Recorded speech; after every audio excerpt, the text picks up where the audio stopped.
एक लड़का जो इंजीनियरिंग पढ़ने के लिए कॉलेज गया तो खूनी बन गया, घर लौटा तो गैंगस्टर बन गया, जब पुलिस उसे गली गली खोज रही थी तो विधायक बन गया, बाहुबली विधायक बना तो सरकार बनाने का सूत्रधार बन गया, और वो जब जेल गया तो अहिंसा पर शोध पत्र लिखकर डॉक्टर बन गया।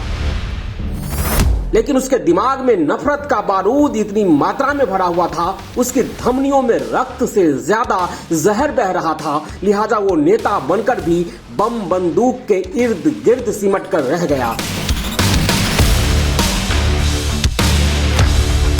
फरारी और जेल में ही आधी जिंदगी बिताने वाले उस बाहुबली का नाम है सुनील पांडे। सुनील पांडे का असली नाम है नरेंद्र कुमार पांडे, जिसका जन्म 5 मई 1966 को रोहतास के नावाडीह में हुआ। सिनेमाई सी कहानी वाली जिंदगी जीने वाले सुनील पांडे को पिता इंजीनियर बनाना चाहते थे। पढ़ने के लिए बेंगलुरु भेजा, इंजीनियरिंग कॉलेज में दाखिला लिया, मगर कॉलेज में किसी लड़के से झगड़ा हुआ, उसे चाकू मार दिया। बस उसी के बाद सुनील पांडे की जिंदगी 180 डिग्री पर टर्न ली और वो लौटकर आ गया गांव, जहां उसके पिता बालू की ठेकेदारी करते थे।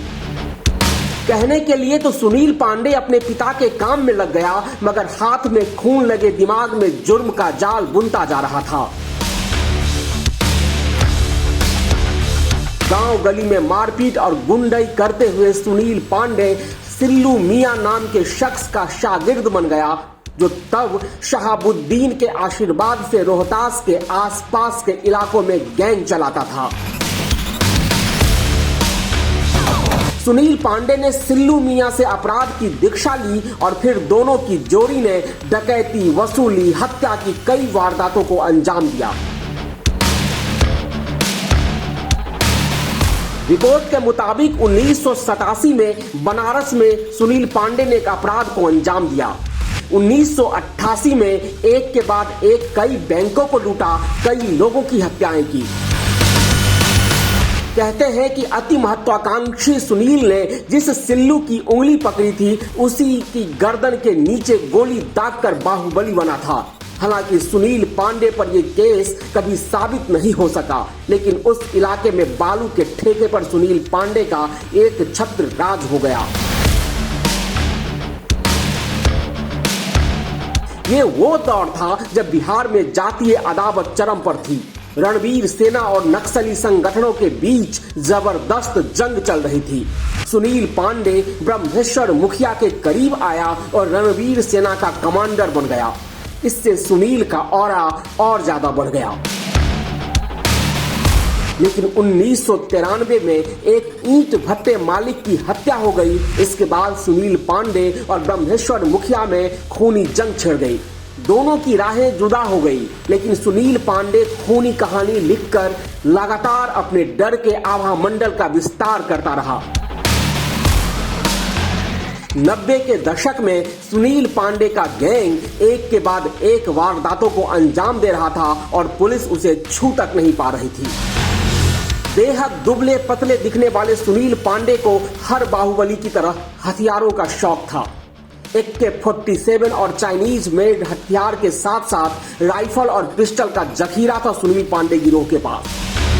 कैसे उसके ठिकाने से AK-47 बरामद हुआ था ये बताएंगे आपको, मगर उससे पहले जान लीजिए कि जब बिहार के अपराधी अपनी बंदूक की बदौलत सियासी कवच से लैस हो रहे थे, तब सुनील पांडे ने भी बाहुबल के दम पर चुनावी मैदान में उतरा और फरारी में ही ठसक से जीत हासिल की।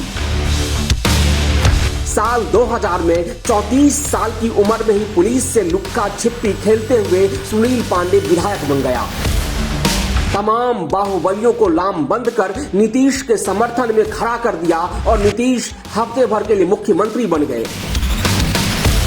फरारी में विधायक बने पांडे के विधानसभा में शपथ ग्रहण के तुरंत बाद गिरफ्तार कर लिया गया। इसके बाद 3 बार और मतलब सुनील पांडे कुल मिलाकर 4 बार विधायक बने। साल 2001 में यूं तो सुनील पांडे जेल में बंद था, लेकिन अस्पताल के कैदी वार्ड में अय्याशी कर रहा था। दबंगई में रत्ती भर भी कमी नहीं थी। उसके पास मोबाइल होता था और उसके साथ उसके गुर्गे होते थे। तब बिहार में राबड़ी देवी की सरकार हुआ करती थी। सुनील पांडे जेल में रहते हुए भी जीतकर विधायक बना और बाहर रहकर भी, लेकिन माननीय रहते हुए उसके अपराध करने की तीव्रता में बेतहाशा बढ़ोतरी हुई। साल 2003 तब बिहार में अपहरण उद्योग बन चुका था। डॉक्टर, इंजीनियर, बिजनेसमैन, उनके बच्चे उठाए जा रहे थे। लाखों और करोड़ की फिरौती के बदले जिंदगी बचती थी।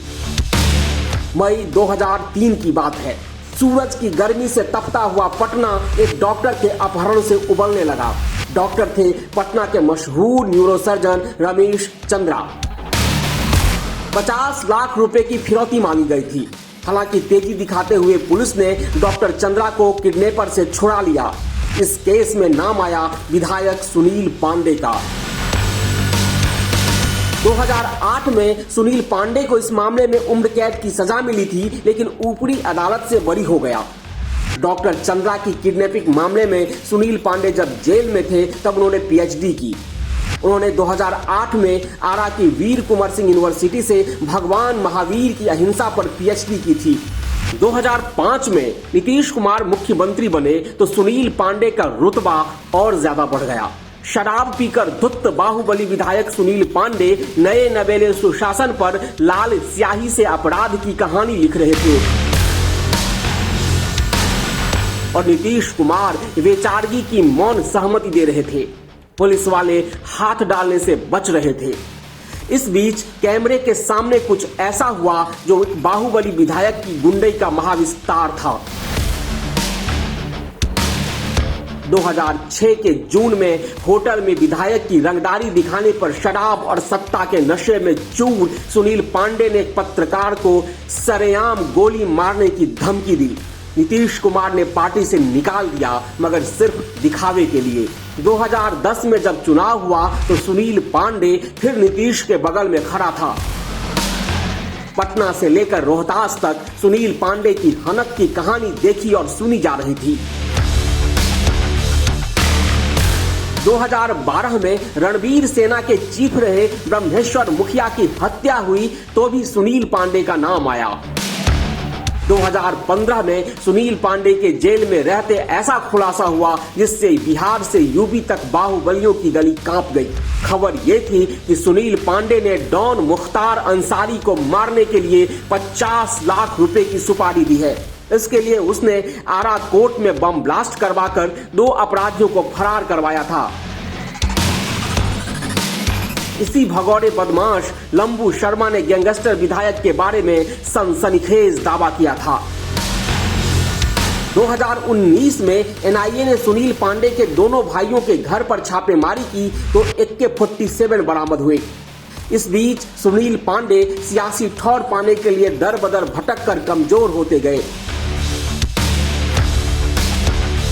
कभी 50 से ज्यादा हत्या, लूट, अपहरण, डकैती के संगीन इल्जामों से घिरे सुनील पांडे ज्यादातर केस में बरी हो चुके हैं, मगर उन्हें करीब से जानने वाले जानते हैं कि बाहुबली सुनील पांडे के सफेद कुर्ते पर कितने लाल धब्बे हैं।